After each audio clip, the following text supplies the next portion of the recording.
mga episode ng mga kabaybas nyo. At ang suporta ko ay lagi tanggapin nyo.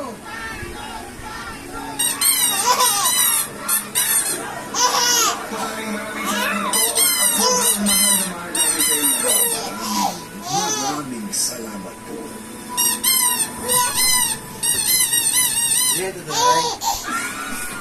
Ang ating magbansang tagapagtanggol. Minamahal saan magsulot ng lugar. Alam niyo po kami noon sa palo.